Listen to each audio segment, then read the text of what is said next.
How's the royal family? I pray that everyone is doing well. Well, my royal family, ain't nothing new. Y'all see the title? Our king was outright ambushed. Now, before I really get deep into it, I want to set some things up. And the first video that I'm going to show you is going to confirm that I knew I wasn't tripping. So about an hour ago, me and my husband watched a video of the outright murder of Andrew Brown. And then my husband was like, I know you're going to jump on this and do a video. I'm like, yes. Y'all know that I like doing deep research. I always try to pull up that extra nugget for the royal family. So I'm on my journey. I can't find what I just seen on CNN. And I'm looking, and I'm looking, and I'm looking. And I'm like, well, damn, I just seen this like about an hour ago. You know, what's really going on? Well, I will let what I'm getting ready to show speak for thyself.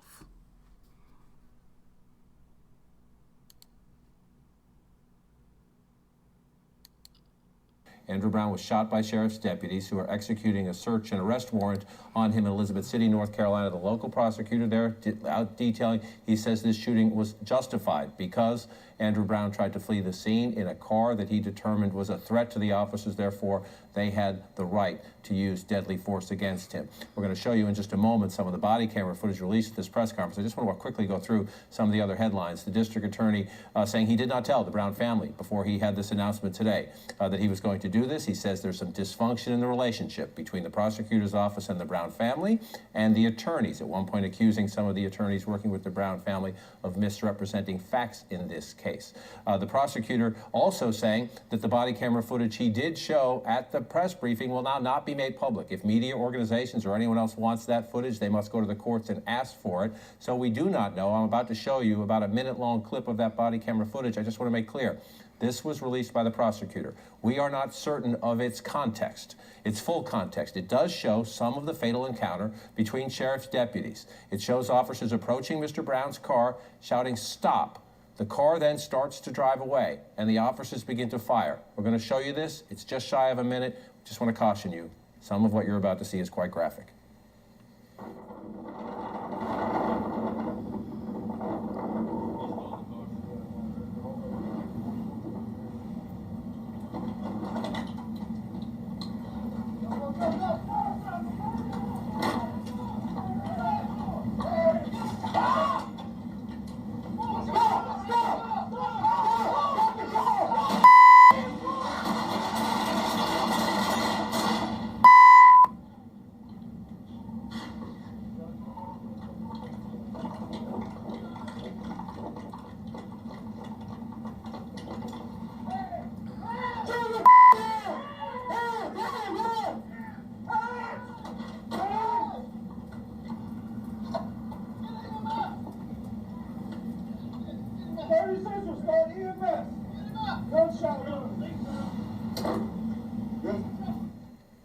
Let's bring into our conversation to share their expertise and their insights CNN legal analyst and civil rights attorney Ariva Martin and retired Missouri State Highway Patrol Captain Ron Johnson. Grateful for both for your time. Ariva, let me start with you. The prosecutor was insistent, at times even defiant, saying, even to the reporters in the room watching that video, who said, well, to them it appeared the car was trying to turn away from the officers, that Mr. Brown was trying to flee, but not to drive into the officers. That was the perspective of the people in the room watching the video. The prosecutor was quite defiant, saying, under the law, the officers had the right to view that as a deadly threat, and therefore the 14 shots that were fired in a span of about 44 seconds, in his view, justified. Yeah, John, I had a real problem with many of the statements made by this district attorney. First of all, he relies on this 2014 Supreme Court case, Plumhoff. And that case does involve allegations of Fourth Amendment violations. There were police officers who were shooting in a fleeing car, but that case involved a high-speed car chase. And the Supreme Court focused I shouldn't say exclusively, but focused a lot on the fact of the dangers associated with a high-speed chase. That's not the facts involved in this case in North Carolina. We don't have a high-speed chase. We have an individual who's sitting in his car who is unarmed, who they're serving a search warrant on, and we know there's so many other alternatives, including the alternatives that are identified in the the manual given to police officers in this state, which are like many police officer manuals that prohibit or in many ways discourage police officers from shooting into a moving vehicle. And we heard this district attorney say he's aware of those police policies, but yet he did not take them into consideration in making his determination. So lots of issues with his defiance, as you described it. I think that's appropriate, and his ultimate factual and legal determination about the justification for the shooting. Well, okay, let me take this down. Let's take this down. I don't want nothing to pop up. So, what the Queen had to say was quite deep. I'm reserving. I'm trying my royal family, to reserve myself, because there are some things that I'm not hearing. Certain things that the enemy do to assassinate our character. All right, I'm being very crystal clear, but I will save that for last.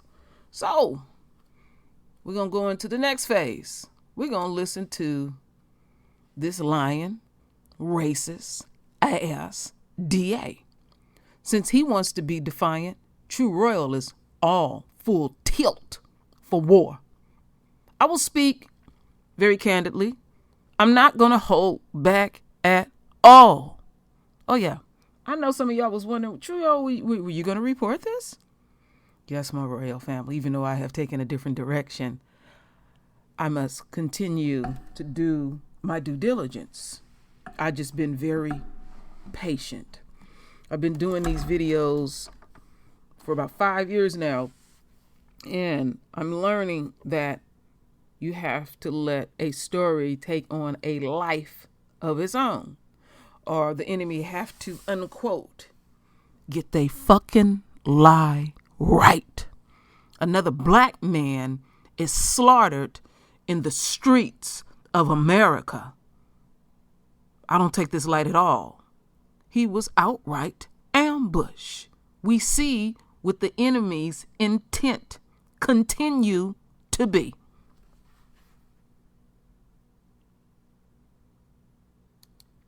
Oops. Let me go back here. I ain't missing nothing. He's speaking some gobbledygook right now. Come on.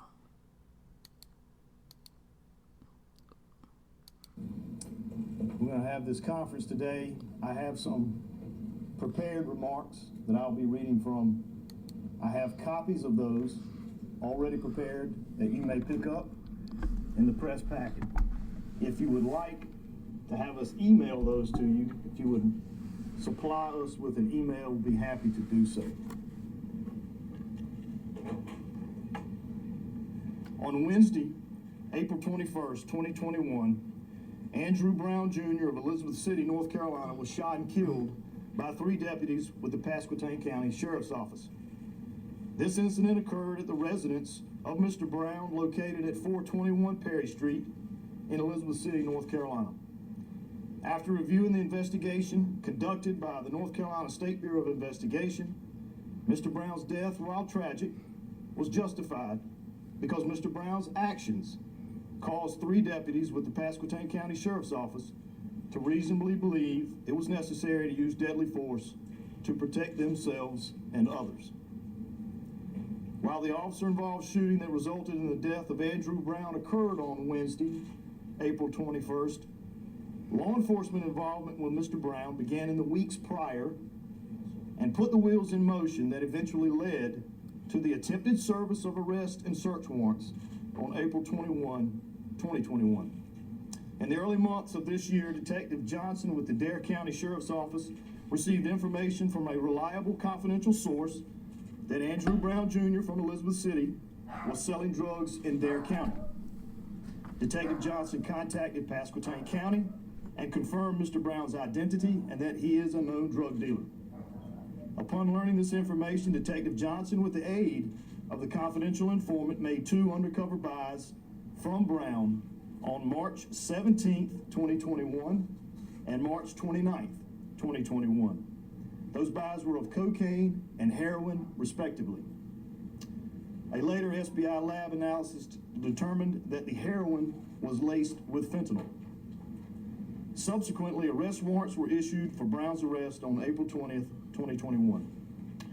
Simultaneous with the activity of the Dare County Sheriff's Office, Pasquotank County Sheriff's Office began collecting their own intelligence on the drug activity of Mr. Brown at his residence at 421 Perry Street. Detective Ryan Meads applied for and obtained a search warrant for the residence and vehicles of Mr. Brown. On Tuesday, April 20th, 2021, law enforcement now possessed 2 arrest warrants for the sale of controlled substances in Dare County, as well as a search warrant for the residence and vehicles of Mr. Brown. A joint team of law enforcement from Dare County and Pasquotank was assembled. The Dare County Drug Task Force was to provide surveillance, and the officers present that day were Detective Johnson, Sergeant Ruth, and Detective Langley. The Pasquotank Special Operation and Tactics team would serve the warrants and take Mr. Brown into custody. Their team consisted of Lieutenant Judge, Sergeant Meads, Deputy Morgan, Deputy Llewellyn, Deputy Bishop, Deputy Swindell, and Deputy Lunsford. Deputies Morgan, Llewellyn, Bishop, and Swindell were wearing body cameras. Their original plan was to serve the warrants on the night of April 20, 2021. However, Mr. Brown was not at his residence and could not be located by the surveillance team. On the morning of April 21, 2021, at approximately 5:30 a.m., law enforcement held a briefing here at the Pasquotank County Sheriff's Office and planned to serve the warrants on Mr. Brown. During the briefing conducted by Sergeant Meads, the team was briefed on Mr. Brown and his past involvement with law enforcement. It was relayed to the team that Mr. Brown has multiple resist arrest charges and convictions dating back to 1995. Additionally, Mr. Brown has assault with a deadly weapon, and assault inflicting serious injury convictions dating back to 95. Further, Mr. Brown has barricaded doorways during previous home search warrant instances. No children were believed to be at the location, and the mother of Mr. Brown's minor children was seldom at his residence. At approximately 8 a.m., Mr. Brown was located on Speed Street here in Elizabeth City by one of the members of the Dare County narcotics team. Mr. Brown then drove his vehicle to his residence at 421 Perry Street and remained in his vehicle until law enforcement arrived. Upon receiving this information, the Pasquotank County team traveled to 421 Perry Street to serve the warrants in a clearly marked Pasquotank County Sheriff's Office truck with blue lights and emergency lights flashing. Detective Langley from Dare County drove the vehicle, and Deputy Lunsford was in the passenger seat. The remaining members of the Pasquotank County team were in the truck bed as the truck was en route. Upon arriving to 421 Perry Street at approximately 8:23 a.m., Mr. Brown was still sitting in his vehicle beside the residence. Detective Langley pulled the Pasquotank County truck in the driveway with his right front bumper close to the front bumper of Brown's vehicle to block any forward motion, and Brown was still seated in the vehicle.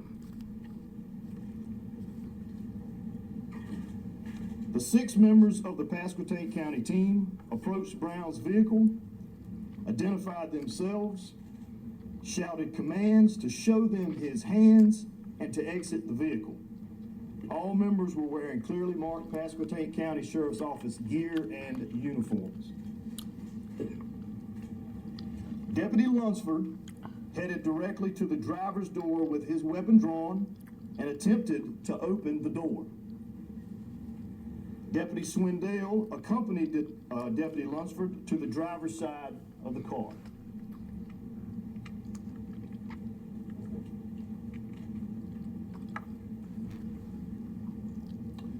Deputy Llewellyn went around the Pasquotank County truck and approached the vehicle from the front passenger side, and Deputy Bishop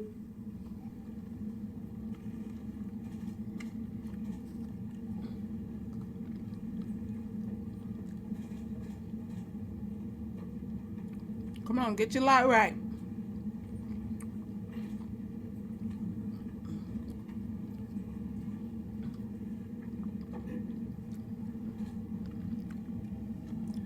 Would you like to do this manually?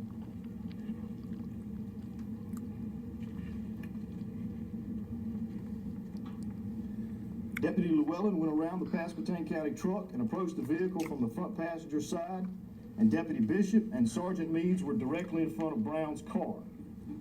Deputy Morgan approached last and positioned himself between Deputy Bishop and Sergeant Meads.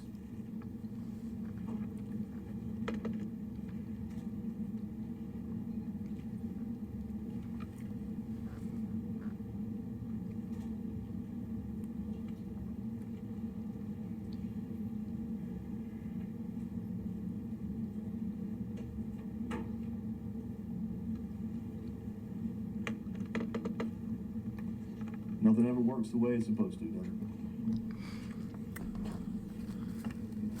If you'll just be patient.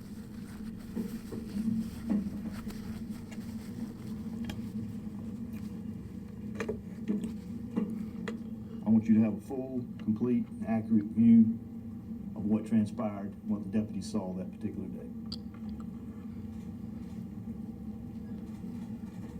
Right there, stop. Once again, I will repeat. You're looking at Deputy Llewellyn's body cam, and he went around the Pasquotank County truck. He approached from the passenger side. Deputy Bishop, Sergeant Meads were directly in front of Brown's vehicle, and Deputy Morgan approached last and positioned himself between Deputy Bishop and Sergeant Meads. Brown was holding his phone when law enforcement approached. He skipped.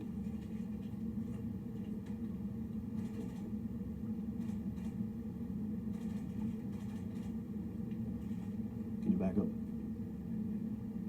Back up. All right.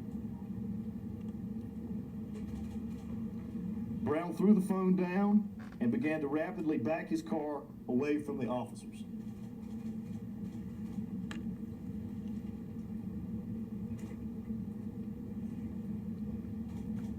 Have you taken it out? Am I completely offline at this point?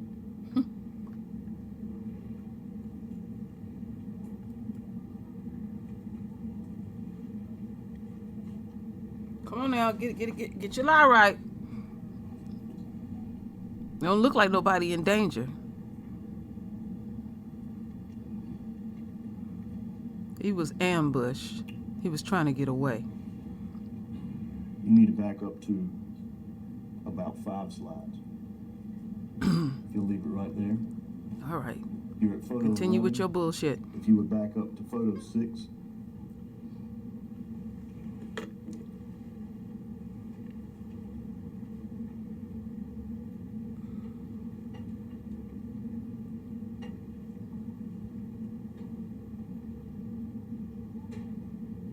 All right.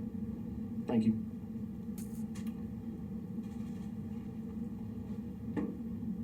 Andrew, at this point, I will just give you the nod to move forward, okay?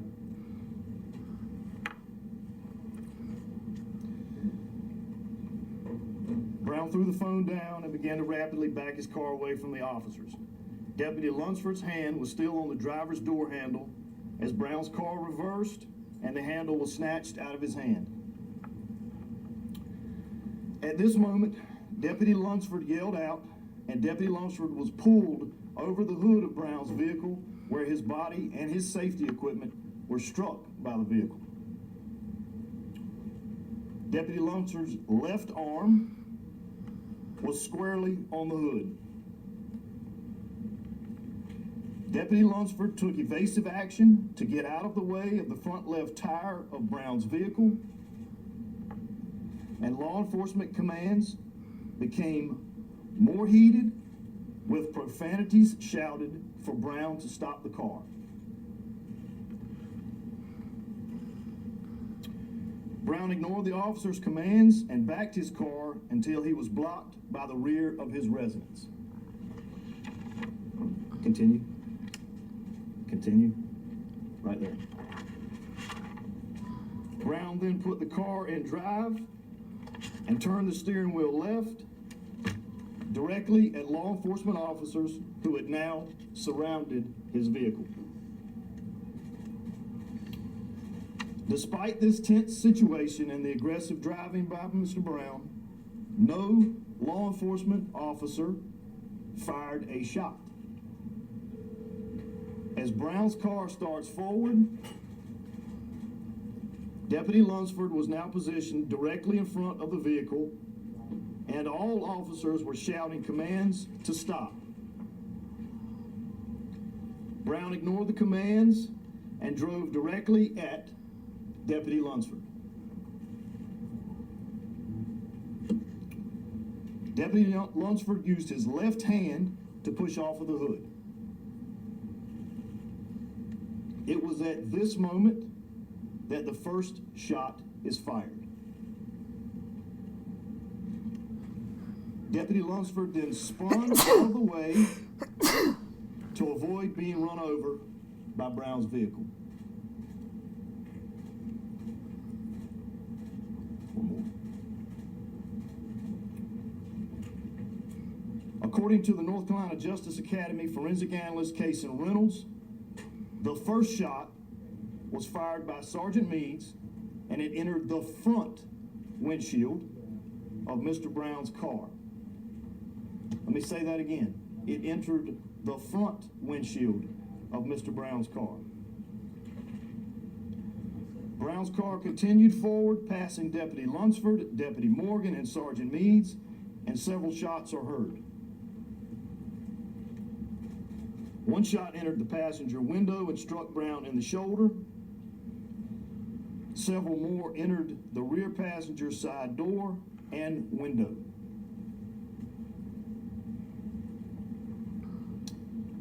Brown's vehicle then accelerated across the vacant lot next to 421 Perry Street, and 5 additional shots entered the rear windshield and trunk of Brown's vehicle. At this moment, Brown was driving directly at Investigator Johnson, who was positioned on Roanoke Avenue in an unmarked white van. Lieutenant Judd was positioned on the corner of Roanoke and Perry in an unmarked white Crown Victoria. Brown's car narrowly missed striking the van operated by Investigator Johnson, who accelerated to avoid the collision.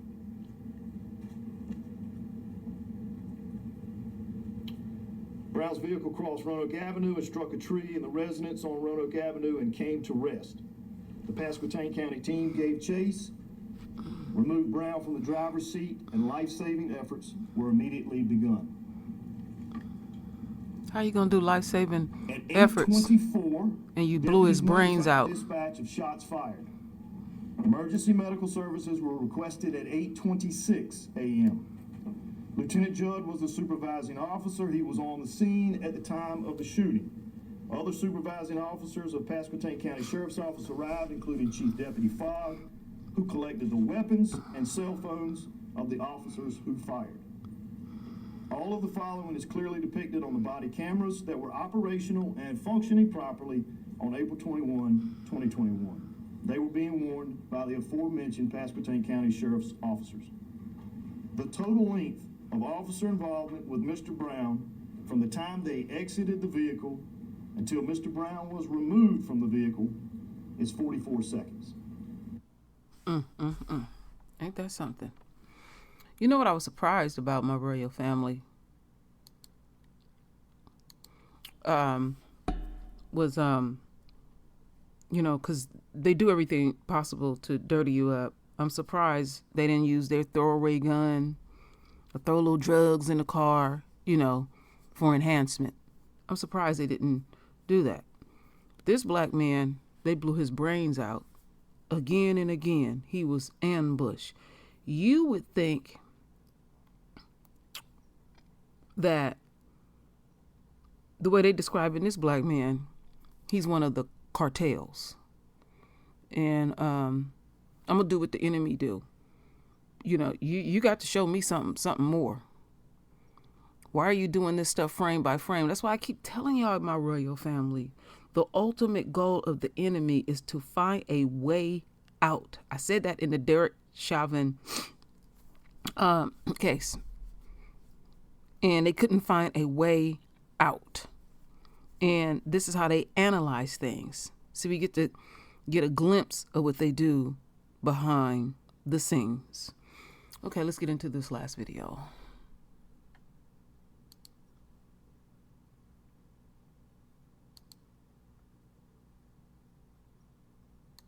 Almost 3 weeks after he was fatally shot during an attempted arrest, tonight the family of Andrew Brown Jr. describes what the body camera footage shows during the final moments of Brown's life. My father did not deserve to die at all. He did not deserve to get killed. In any way, shape, or form, he did not pose any threat at all. Come court, there's no way that this could be justified. There's no way possible. A judge allowed them to view less than 20 minutes out of nearly 2 total hours of footage from sheriff's deputies' body cameras. When the first shot fired, he was sitting in his car and then he began to back up. At no time did we see him go towards a sheriff deputy at any time. The first shot was fired, and what we saw was after it was fired, he began to back up because he wanted to get out of there. The district attorney has told a different story of what Brown did with his car. As it backs up, it does make contact with law enforcement officers. The next movement of the car is forward. It is in the direction of law enforcement and makes contact with law enforcement. It is then and only then that you hear shots.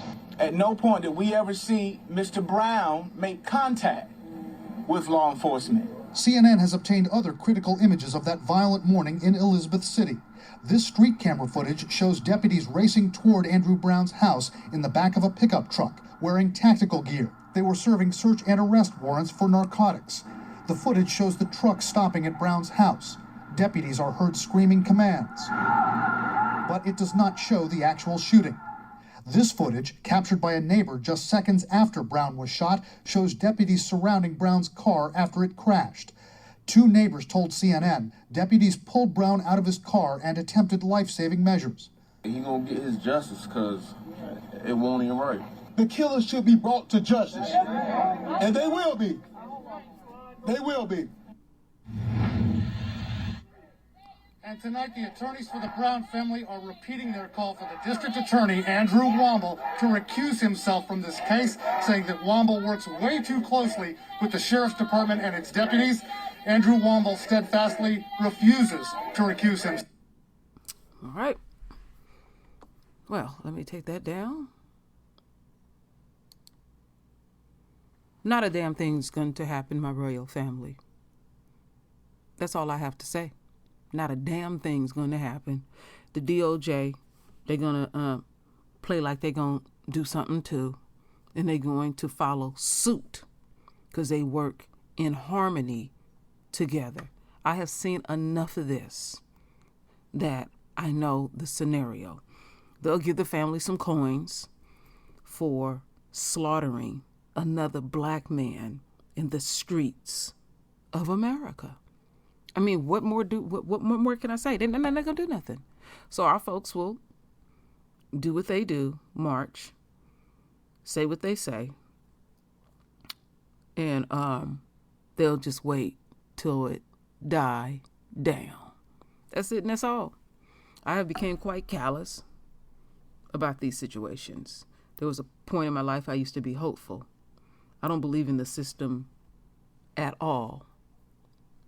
That's it, and that's all, my royal family.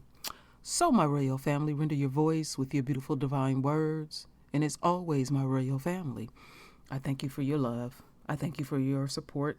And with that said, Ashe.